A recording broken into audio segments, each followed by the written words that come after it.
This week in our Walking With series, I'm going to look at a couple of people who actually are a failure. The account describes two people who end up dead. They do everything but live a life wholly committed to God. They're not an example of how to walk faithfully with God. They're an example of what not to do.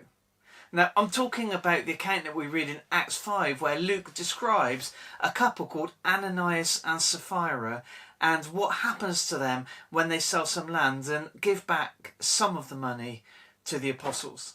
So we're going to read Acts chapter 5 and we're going to read verses 1 through to 11. Acts 5, 1 to 11.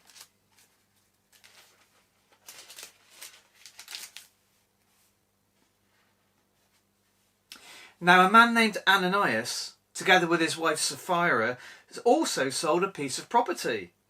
With his wife's full knowledge, he kept back part of the money for himself and bought the rest and put it at the apostles' feet. Then Peter said, "Ananias, how is it that Satan has so filled your heart that you've lied to the Holy Spirit and have kept for yourself some of the money you received for the land? Didn't it belong to you before it was sold? And after it was sold, wasn't the money at your disposal? What made you do such a thing? You have not lied just to human beings, but to God." When Ananias heard this, he fell down and died, and great fear seized all who heard what had happened.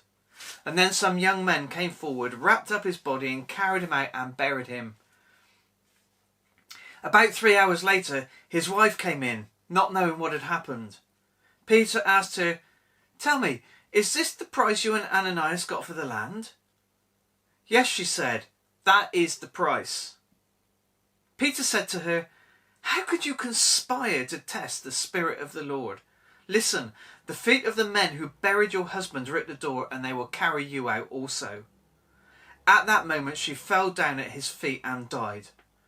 And then the young men came in, and finding her dead, carried her out and buried her beside her husband. Great fear seized the whole church and all who heard about these events. I want to start this morning really just by talking about giving, because the narrative is told, it comes immediately after the description of Barnabas, who sold some property and gave the money to the disciples. And the actions are almost identical. Selling something and offering money to the disciples.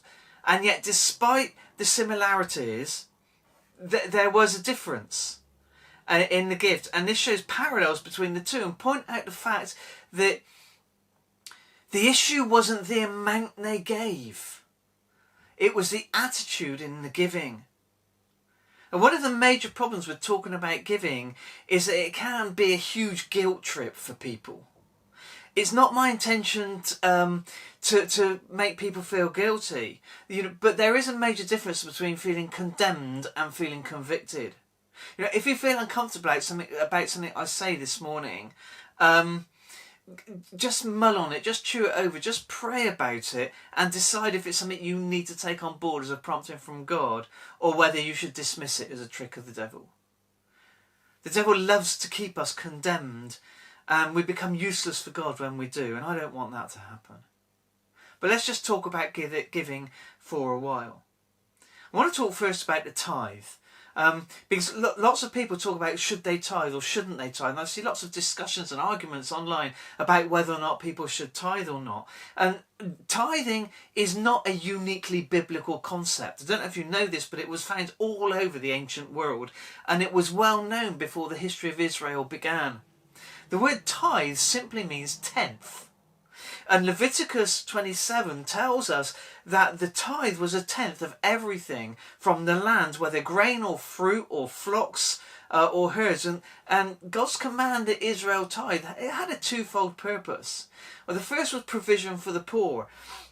Throughout the books of the law, which is the first 5 books of the Old Testament, what we know as the Pentateuch, Genesis, Exodus, Leviticus, Numbers and Deuteronomy, this idea repeats itself again and again and again. And the idea is this, is that there should be no needy persons among you.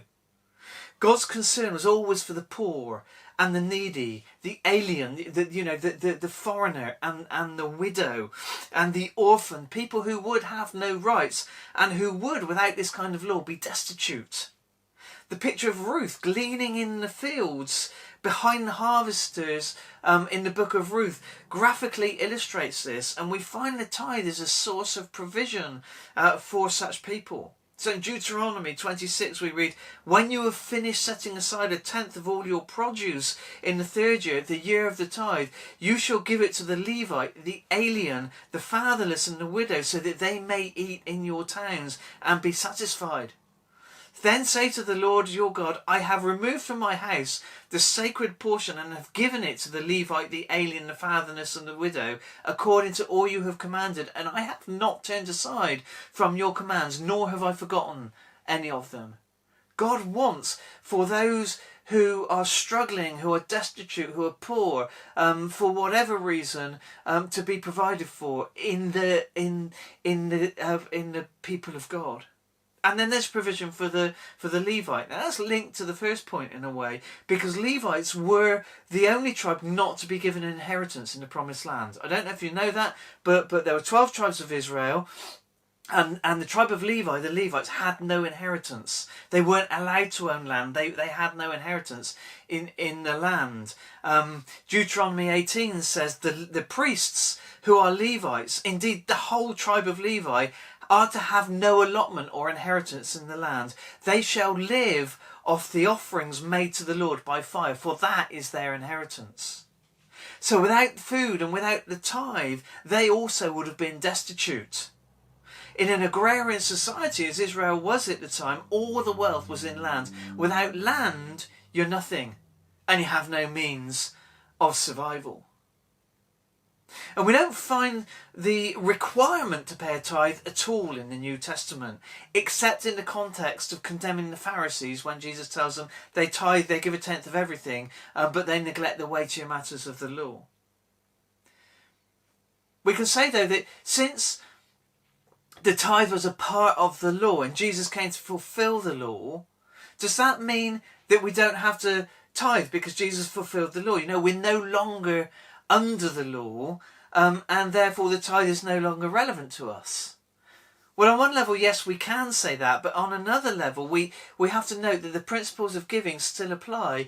But just like when Jesus says, the law says you are not to murder someone, but I say to you that if you even have hate in your heart towards someone else, you're committing murder. And he says, the law says that you're not to commit adultery, but I say to you that if you even have lustful thoughts, you've already committed adultery. I would suggest that Jesus would say to us, the law says you are to tithe, but I would say to you that actually you're to give everything in your heart, from your heart to the Lord. And the following are some points from a passage in 2 Corinthians. It's 2 Corinthians 8, verses 1 to 15. And I believe they're still appropriate for us today. And Paul is writing to the Corinthians about a collection which is being made for the distressed believers in Jerusalem. And he makes some comments about their giving that I think we can learn from. The first principle is this. 2 Corinthians 8, verse 4, he says, they urgently pleaded with us for the privilege of sharing in this service to the Lord's people. Giving is a privilege for us. It may not seem like a privilege sometimes, but Paul sees it as being a very real way in sharing in God's work. We tend to use people in what you might call full-time ministry to do the work for us. And actually when we give to support them, there's a very real sense in which we are sharing in their work. I've lost count of the number of missionaries I know who've had to return from the mission field because they've lost their support back home. Because people are no longer sharing with them in their ministry. It's a vital, valuable part it's part of our privilege of helping to proclaim the gospel worldwide, is to support missionaries when they go and take the gospel to other places. And then in 2 Corinthians 8 verse 9, Paul writes, for you know the grace of our Lord Jesus Christ, that though he was rich, yet for your sake he became poor, so that you through his poverty might become rich. Giving follows the example of Christ. We always have to start with the example of Christ, and Christ is the ultimate example of giving. He gave everything that he was for us. So as Christians or Christ-like ones, his should be our example of becoming poor that others might become rich. And though we are rich, we become poor so that others might become rich. And then in 2 Corinthians 8 verse 12, Paul says, for the willingness is there, the gift is acceptable according to what one has, not according to what one doesn't have. We must give from what we have. In other words, if we don't have anything, we don't need to feel guilty about not having anything. Jesus comments on the widow. He says she's given all she has to live on, and yet her offering was so much smaller than the rich man who put lots of money in. Giving isn't about how much we give, it's about the heart with which we give. The amount is unimportant. What is important is our motive. And if our motive is right, then no matter how small the offering, the gift is acceptable to the Lord. That's not an excuse, though, for reducing your giving to the least you can get away with. The third point is this, is giving brings equality. Paul says in 2 Corinthians 8 through 13 and 14, he says, our desire is not that others might be relieved while we are hard pressed, but that there might be equality. At the present time, your plenty will supply what they need, so that in turn their plenty will supply what you need. It's clearly displayed in the early church. The description of the early church and that says there were no needy people among them. And in Deuteronomy 15 verse 4, the law says, so that there will be no needy persons among you. In our churches, we have to ensure that our fellowship reflects not only a concern for around us, for the world around us, but for the people in our midst, for the vulnerable in our midst, for the people who are struggling in our midst. And when we do that, those words of Jesus, when it says, "But love one another, by this the whole world would know that you are my disciples if you have love one for another." People will see that in action. And looking at Romans 12 verse 8, in the list of the spiritual gifts, in the list there, giving is listed as one of the spiritual gifts. Paul says, if what your gift is contributing to the needs of others, let him give generously. But be careful, that doesn't mean we abdicate our obligation to give just because some have the gift of giving. And then we have attitudes of giving. And I'm not going to comment on these necessarily in depth, but there are some attitudes we should give. And the first one is this: is willingness.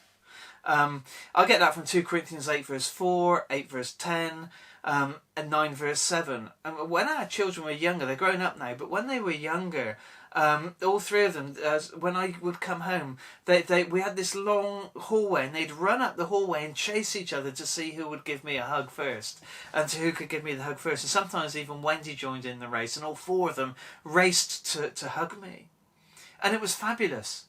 But on other occasions when I came home, they barely noticed. They barely looked up from what they were doing or looked up from the television. And then I'd steal a hug from them.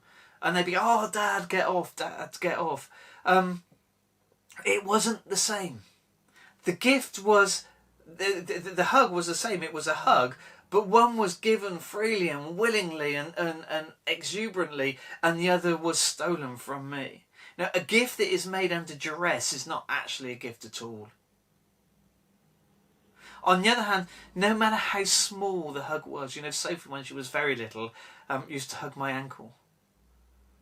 It means so much more if it's given freely and willingly, and it's like that with giving. And then there's cheerfulness. 2 Corinthians 9 verse 7 says, "The Lord loves a cheerful giver." And I've heard people preach on this and say the Greek word is hilarion, from which we get the word hilarious, and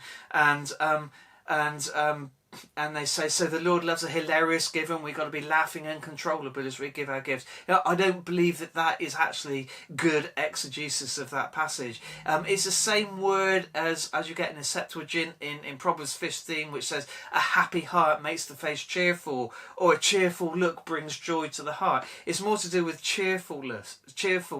We need to be cheerful as we give, not hilarious as we give. And then there's secretly. We don't wave our notes around as we put them in the offering basket. We don't tell everybody how much we're giving. We do it secretly and in the quiet, in the hidden place where no one sees it. Jesus says this quite strongly to the Pharisees. He says, be careful not to do your acts of righteousness before men to be seen by them. Because if you do, you will have no reward from your Father in heaven. So when you give to the needy, do not announce it with trumpets like the hypocrites do in the synagogues and on the streets to be honoured by men. Jesus said, I tell you the truth, they've already received their reward in full. But when you give to the needy, don't let your right hand know what your left hand is doing, so that your giving may be in secret, and then your Father, who knows what is done in secret, will reward you. And I think this is particularly... what's the word I'm looking for? It's particularly relevant in a minute, because with social media, I see lots and lots and lots of photographs of Christians saying, isn't it wonderful that we're helping these poor people, or we're helping those poor people? Photograph. This is me giving this person a food parcel, or this is me helping this person do something. I think Jesus would say to us, be careful not to do your acts of righteousness and then post them up on social media for everybody to like and love and tell you what a good Christian you are. Because if that happens, you've already received your reward in full. But no, when you give your giving, when you do your good deeds, don't post it up on social media for everyone to see, but do it secretly in the quiet place. And then your Father, who sees what you've done in secret, will reward you for it. Our approval should come from God and not from man. And then we should give generously. We will be rewarded for our generosity, and it will also bless others. Now, I'm not into prosperity gospel. I do not believe that if you give money, God's going to give it back to you. It's not like some kind of, divine slot machine that multiplies our giving and gives it back to us. Jesus, the disciples, they were poor, and they lived poor lives, and they were martyred, and there have been poor Christians throughout the generations and throughout the millennia, and I don't believe that giving generously is a mechanism to get more money for ourselves. In fact, that speaks against giving willingly and giving cheerfully and giving secretly anyway, because it puts a different motive on our giving. But we do see the people in the New Testament church giving generously. And all of its resources in such a way that they didn't need to enforce the tithe. No one was asking, what should I tithe or not? They were just giving generously and giving generously and giving generously. And our model of giving should come from the New Testament church and not from the Old Testament tithe. There is something to be said for tithe, though. If everybody tithed, then for every 9 people, 1 person could be employed. There would be little or no need in our churches. But tithing can have 2 very negative effects that we have to be really sure to avoid. So teaching on tithing can do this. Firstly, it can teach people guilt. It can make people feel guilty. I can't afford to give a tenth, and they feel guilty about not being able to give a tenth. And that, my brothers, shouldn't be. And then there's pride. There are people say, well, I've given my tithe, I've done my bit. It's for someone else to come and take a turn now. No, that's wrong too. We should give generously, and we should give with our whole heart, and we should give cheerfully, that the people of God might have no needy people among them, that the ministers of God might be provided for, that the poor and the destitute in our society might be provided for, that God might be honoured. The second thing I want to think about with Ananias and Sapphira is the issue of honesty and integrity. You see, I believe that the reason that Ananias and Sapphira were judged was not because of the size of their gift, or even because they kept some of it back for themselves. In other words, if Peter, when he'd said to Ananias or Sapphira, was this amount, if either of them had said, well, actually, no, it's not the full amount, we did keep back a little part of it for ourselves, I don't believe they would have been judged and killed. Because I think the problem was that they were lying. And they were trying to lie, and they were trying to get people to see that what they'd given was more than they had in fact given. Peter does say to Ananias, doesn't he? Didn't it belong to you before it was sold? The answer, of course, is yes. And after it was sold, wasn't the money at your disposal? And again, the answer to that was yes. In other words, you had the choice. You could have done with that money whatever you wanted to do with it. And then Peter then goes on to say, What made you think of doing such a thing? You've lied not just to man, but to God. In other words, you lied about it. It wasn't that you kept some back, it was that you lied about it. And I would suggest that the reason that they were judged is tied intimately into the fact that they pretended to do and be something they weren't. That's the implication of the text, that they kept back part of the tithes, part of the giving for themselves, and that they lied about it. Ananias did so first, and his wife did, compounded it by lying as well.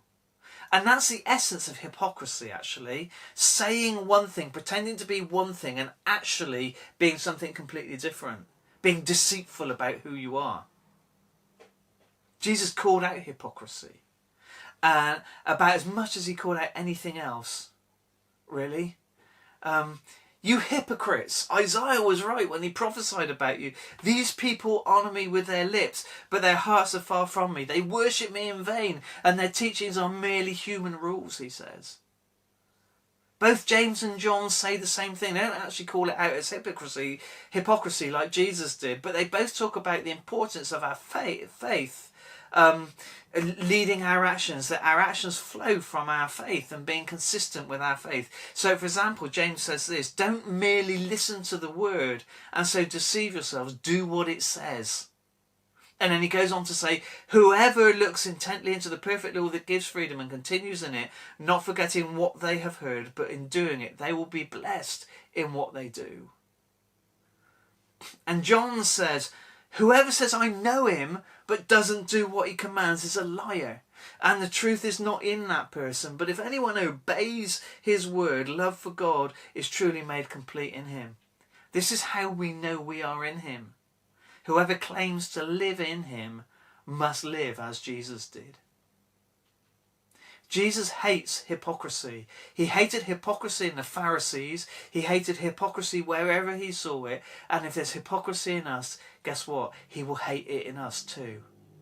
We must strive to be people of integrity and not people of hypocrisy. We must understand that man looks at the outward appearance, but that God looks at the heart. And understand that as we live out our lives before a watching world, the world may not see the hypocrisy in us, but God does.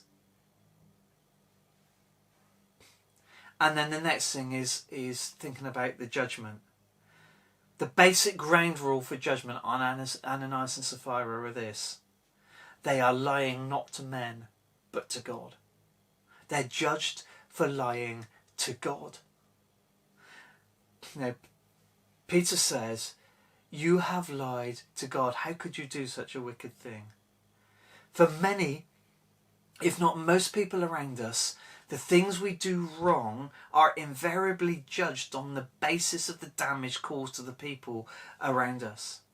Our level of sinfulness is viewed and measured by how much it affects the people around us, by how much it affects other people. It is rarely, if ever, seen in the context of what God thinks of it. It's important to grasp this fact. When we were sinners, or even now when we sin, our offences are primarily against God and not against man. Now, David articulates this, doesn't he? In Psalm 51, he's committed adultery with Bathsheba. She's another man's wife. And then the man, he's had him, he tried to trick him, he tried to get him drunk so that he'd sleep with his wife, and then in the end he sends him into the battlefield, and he tells the soldiers to withdraw from him so he gets killed in battle, so he effectively murders him. So he's an adulterer, he's a liar, he's a murderer, and it's all against this man, Uriah. And then in Psalm 51, this is how he frames his confession. And he's talking to God. Against you, you only have I sinned and done what is evil in your sight. Pardon me. David recognises that it is not primarily against Uriah that he hath sinned. Primarily his sin is against God. We would do well to shift our understanding of our sin to see that the most damaging aspect of the things that we do wrong is not connected to the person, if any, that we have wronged, but with God. It's God that we have sinned against, and it's the relationship with God that we damage when we sin, primarily. That is where the most damage is done. it's easy to see some sins as being against God, like blasphemy or unbelief, those kind of things. But other sins are committed against people. We may not commit adultery, like David did. We may not murder, but we will sin in other ways. We will get angry with each other and with other people. And actually, I've quoted earlier, Jesus sees anger in our heart as tantamount to murder anyway.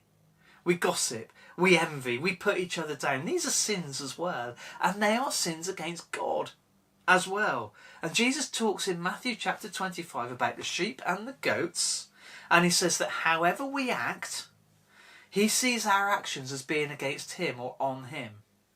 We have verse 40 and verse 46. Verse 40 says this: the king will say, truly I tell you, whatever you did for one of the least of these brothers and sisters of mine, you did it for me. And then in verse 45 he says, truly I tell you, whatever you did not do for the least of these, you did not do for me. This is an important point, because if you do not recognise that it is God you are sinning against, when you sin, you can never really grasp the seriousness of that sin. Even when you act sinfully in your dealings with people, and there's a saying I've heard that I've heard people say, what they don't know won't hurt them. I want to say this: sin must never be downgraded and measured against the amount of hurt we cause other people. Sin is not measured in terms of the hurt we cause other people. Sin is measured about it, how it affects us with God. It's bad enough what it does to other people. What is vitally important, though, is that we have to understand that it's primarily against God that we sin.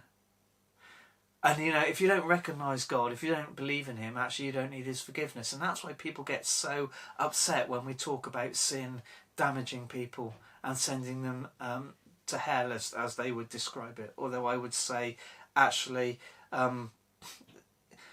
people are on their road to hell, and if they don't trust in Jesus, they don't get off the road. God doesn't send anybody to hell. He rescues you from where you're going and allows you to go to another place. Now, when we recognise the righteousness of God, we recognise our own sinfulness, and then, like Isaiah, we can say, woe is me. I'm a man of unclean lips, and I live amongst a people of unclean lips. Or we can say, like Peter, get away from me, Lord, for I'm a sinful man. And then our response to sin becomes very, very much more serious. As it's God we're sinning against, it's only God who can wash us and cleanse us. And that is why the cross is so important. And that is why Jesus came. Others' forgiveness may or may not be forthcoming for us. But regardless of whether or not it is, others' forgiveness is not what washes away your sin. God's forgiveness washes away your sin.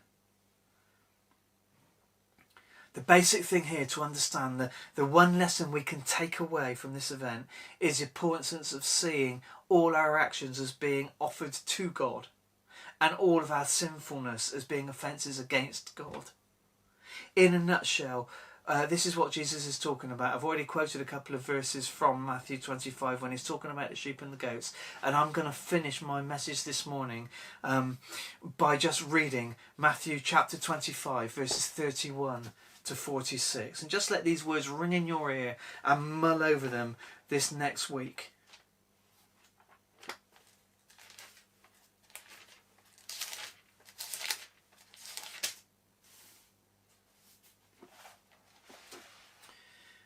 When the Son of Man comes in his glory, and all the angels with him, he will sit on his glorious throne. All the nations will be gathered before him, and he will separate the people one from another, as a shepherd separates the sheep from the goats. He will put the sheep on his right and the goats on his left. And then the king will say to those on his right, come, you who are blessed by my Father, take your inheritance, the kingdom prepared for you since the creation of the world. For I was hungry, and you gave me something to eat. I was thirsty, and you gave me something to drink. I was a stranger, and you invited me in. I needed clothes, and you clothed me. I was sick, and you looked after me. I was in prison, and you came to visit me. And the righteous will answer him, Lord, When did we see you hungry and feed you, or thirsty and give you something to drink? When did we see you a stranger and invite you in, or needing clothes and clothe you? When did we see you sick or in prison and come and visit you?" And the king will reply, "Truly, I tell you, whatever you did for one of the least of these brothers and sisters of mine, you did for me."